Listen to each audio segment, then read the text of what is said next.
దీని మీద చూపిస్తాము. మీరు అక్కడ చూసి స్వామివారి యొక్క వేడుకను మీరు ఆనందించాల్సి ఉంటుంది. ఇకపోతే ఈ స్వామివారు చెప్పిన మాట ప్రకారం ఆవు దూడ పోయిన ఆవు దూడ ఎవరో పాపం ఉదారంగా 50 రూపాయల ఆవు దూడ 5 రూపాయలకి ఇచ్చాడు. ఇది పెంకిది కదా, తెంపుకుని వెళ్ళిపోయింది. నెతికినంత సేపు దొరకలేదు. త్రిమూర్తి వ్రతం చేసి నెతక్కుండానే తన దగ్గరికి ఇచ్చాడు. మరి మహదానందపడ్డాడు. గబగబా ఆవు దూడను తీసుకుని వెళ్ళి ఆవు దూడను తోలుకుని వెళ్ళి బిడ్డకు పాలించాం కదా అని వెళ్ళాడు. బిడ్డ ఆకలితో ఉంటాడు కదా అని చూడలేదు అంటాం.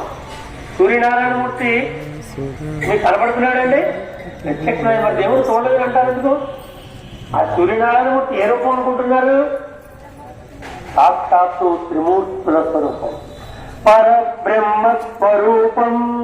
ముదమేధ్యాయే మధ్యాహ్నం మహేశ్వరం, సాయం జాయం సదా విష్ణుం, త్రిమూర్తస్య దివాకరః. ఉదయం బ్రహ్మస్వరూపం, సాయంత్రం విష్ణు స్వరూపం, మిట్ట మధ్యాహ్నం శివస్వరూపం. అర్థమైందండి? త్రిమూర్తుల రూపాలను 3 కూడా ఒకే రోజులో మనం దర్శించుకోవచ్చు. ఉదయాన్నే సూర్యకిరణాలు పడుతున్నప్పుడు సూర్యుడు చూడబుద్ధి చేస్తుంది, చూడగలుగుతాం. మిట్ట మధ్యాహ్నం సూర్యుడు చూసామంటే కళ్ళు బయలుగా ఉంటాయి, చూడలేదు. సాయంత్రం ఈ సూర్యుడు మన పక్కింటి మేడ మీదే ఉన్నట్టుగా ప్రశాంతంగా పెద్దగా కూడా కనబడతాడు. మరి అంత చిన్నగా అంత దూరంగా ఉన్న వేడించే ఆ సూర్యుడు పక్కనంత దగ్గరగా పెద్దగా కనబడి కూడా ప్రశాంతతని మనకు అందిస్తాడు. ఈ రకంగా త్రిమూర్తుల వారు మనకి కనిపిస్తున్నారు. అంతేకాదు, నాగేంద్రుడు పూజ చేశామంటే నాగేంద్రుడు పాల్పోతాం. నిజంగా పుట్టమంటే పోస్తాం, ఏంటి ఆ పొట్ట దగ్గరికి వెళ్ళాం. కానీ నాగేంద్రుడు మనం చూసామా లేదా? ఎక్కడో చూసే ఉంటాం. అమ్మో పావు, అయ్యో పావు అంటాం. కానీ 2 చేతులు జోడించి నాగేంద్ర అయ్యా ఎంత దర్శనం ఇచ్చావయ్యా, నమస్కరించండి. ఎక్కడా కూడా నాగుపాము అనుకున్నాం. నాగుపాము కంటే మనకే అమ్మో ఇది మన ఇంటి మీద పగబెట్టిందేమో, ఎందుకు వచ్చిందో ఇటువైపు అని అది చంపే ప్రయత్నం చేస్తాం తప్ప పాము ఎదిరించడానికి తప్ప ఎవరిని అపహారం చేయడానికి అపకారం చేయడానికి కాదు. అంత ఎప్పుడైనా కనిపిస్తే 2 చేతులు జోడించి నమస్కారం చేయండి. వీడు ఎప్పుడైతే ఇంటికి వచ్చాడో చుట్టుపక్కల వాళ్ళందరూ చేరి ఎక్కడ దొరికింది ఆవు దూడ, మీరు ఎంత నెత్తినా కనిపించనది అని అడిగారు. ఎంత నెత్తినా కనిపించలేదండి, త్రిమూర్తి వ్రతం చేస్తే కనిపించింది అని చెప్పారు. ఏంటి ఆ త్రిమూర్తి వ్రతం అని అడిగితే వీడు జరిగినదంతా చెప్పుకొచ్చాడు. త్రిమూర్తి వ్రతం చేయగానే పోయిన ఆవు దూడను దొరికాను. కానీ ఎంత మహత్యమయ్యా, మేము వ్రతం చేసుకుంటాం అని చెప్పేసి ఇంట్లో మర్రి కొమ్మలు కూడా తెచ్చి పూజ చేసుకునేవాడు ఉన్నారు. పూర్వీకులు పచ్చి మట్టితో వాడు అక్కడ అలా చేసేది, పచ్చి మట్టితో కూడా పెద్దలు చేసేవాడు ఉన్నారు. ఇలాగ త్రిమూర్తుల వ్రతాలు పూర్వం ఉమ్మడిగా ఉన్నప్పుడు బడి ఆచారాలు చేసేవారు. ఇప్పుడు విడివిడి కుటుంబాలు అయిపోయి ఉద్యోగాలకే కాదు, చదువులకే కాదు, ఎక్కడెక్కడ ఎక్కడం వల్ల ఇంట్లో బడి ఆచారాలకు తావులేక చాలా మంది పూజను విడిచిపెట్టే సమయంలో ఇక్కడ త్రిమూర్తులు కూడా మీ అందరి కోసం ఉద్భవించింది. రాబోయే రోజుల్లో ఇది త్రినాథ క్షేత్రంగా వర్తింపబడుతుంది. ఏ క్షేత్రం అండి? గట్టిగా చెప్పండి. శ్రీ త్రినాథ క్షేత్రానికి, శ్రీ త్రినాథ క్షేత్రానికి, శ్రీ త్రినాథ క్షేత్రానికి. కాకినాడ వచ్చిన వారు ఎవరైనా సరే త్రిమూర్తుల క్షేత్రంలో స్వామివారిని దర్శించి వెళ్లే రోజు వస్తుంది. ఎందుకంటే అడిగిన వెంటనే ఇవ్వగలిగే శక్తి సామర్థ్యాలు కలిగిన దేవుణ్ణి మనం మూలవిరాట్ని ఇక్కడ మనం ఏర్పాటు చేసుకున్నాం. ఆయన మా ఇలవెల్పు, మా తండ్రి నుండి నాకు సంతరించాడు. చక్కగా ఆయన పూజా కార్యక్రమాన్ని ఇంతవరకు నేను సేవా భక్తి శ్రద్ధలతో చేయగలుగుతూ ఉన్నాను.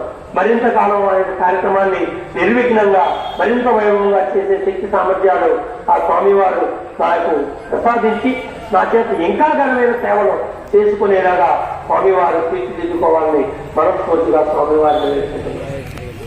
ఇంకా ఎంతో మందికో నేను ఈ సేవా కార్యక్రమంలో పూజలు అందించాలి. ఎన్నో కుటుంబాలు త్రిమూర్తుల గుడికి వచ్చి బాగుపడాలి అనేది నా యొక్క సత్సంకల్పం.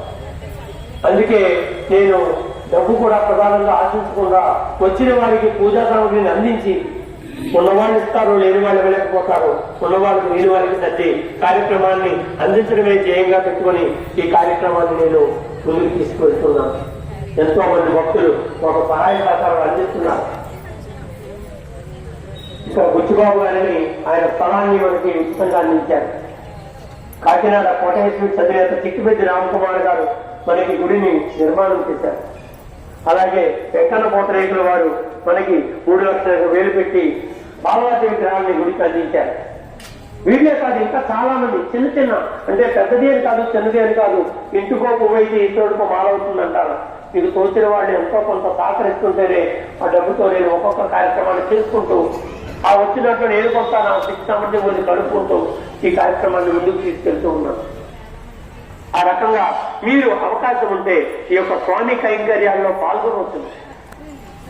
స్వామివారి సేవలు జరుగుతున్నాయి. ఇక్కడ మీరు స్వామివారికి వస్త్రాల సేవ చేయాలనుకున్నారు అనుకోండి, 300 రూపాయలు ఆలయానికి చెల్లిస్తే మీ పేరున వస్త్రాలు కొని 5గురు ఉంటారు. అందులో గణపతి, దత్తాత్రేయ, బ్రహ్మవిష్ణుమేశ్వరుల పైన వేసి ఒక వారం రోజుల తర్వాత భక్తులకి అది పంచడం జరుగుతుంది.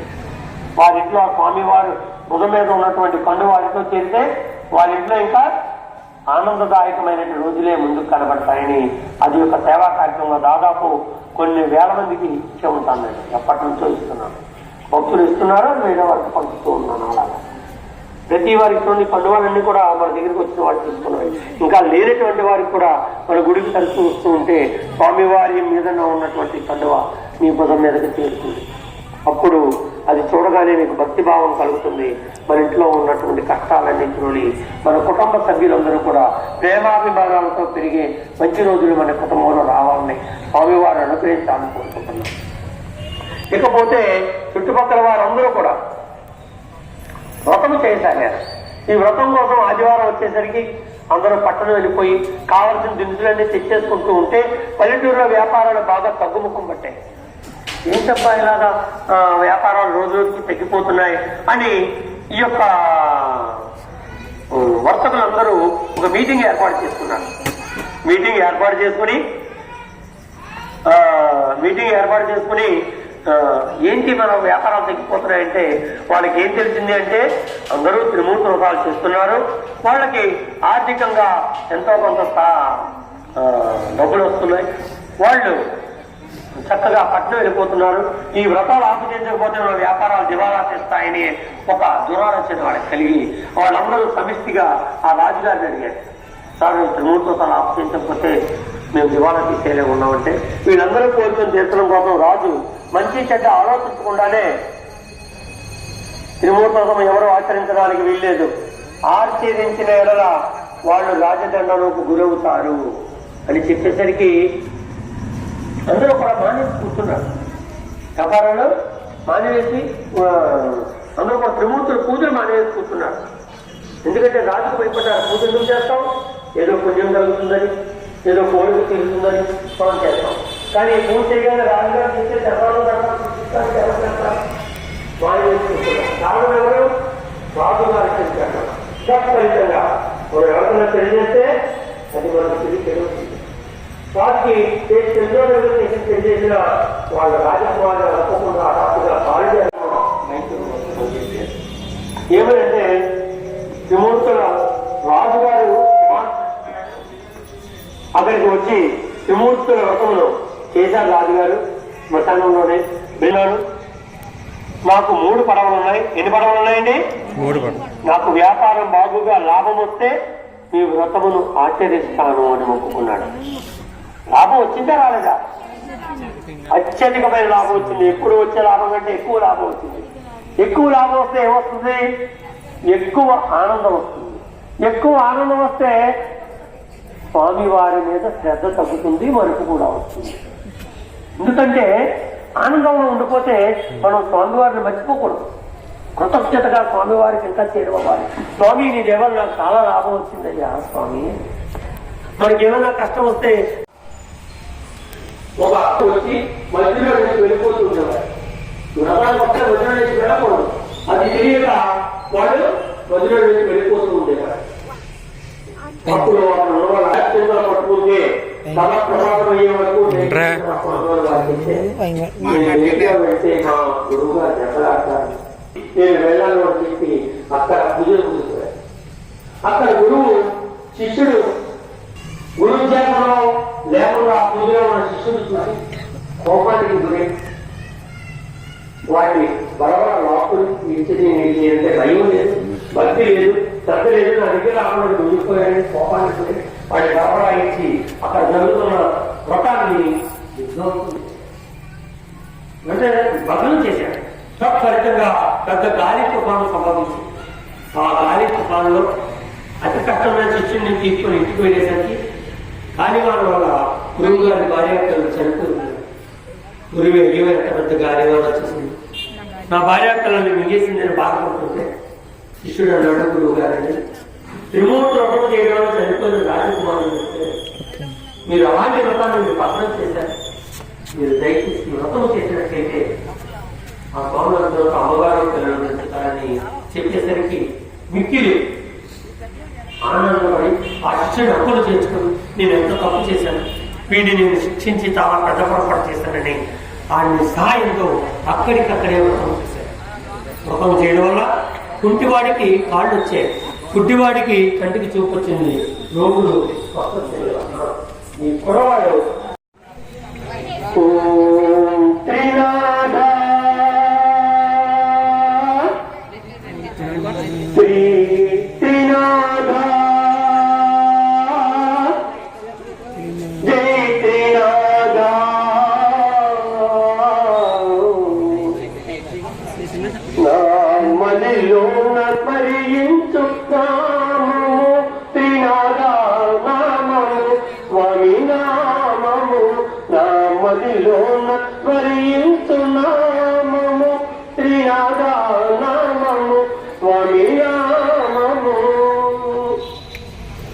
స్వామిగా భావించి సేవించినాను, నిరతము మిమ్మే పూజించినాను.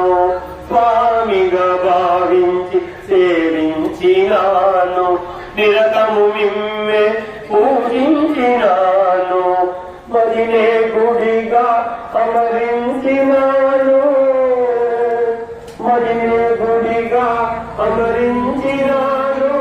శరణముడే తెలిపినామయ నా మదిలోన వరించునా స్వమూర్తినాగా నామము స్వామి నామము.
మంగళం భగవాన్ విష్ణుమంగళం మధుసూదనమంగళం పుండరీకాక్షమంగళం సర్వస్వజనాథన నివాసాయ నిత్యాయ పరమాత్మనే సుభద్రాభేదనాథాయ జగన్నాథాయ మంగళం సుతాశేయ భూతాయ శ్రీ శ్రీనాథాయ మంగళం. మంగళం మహేశ్రీనాథయే. శ్రీనాథులకు మనమందరము శ్రీమంగళమని పాడదము.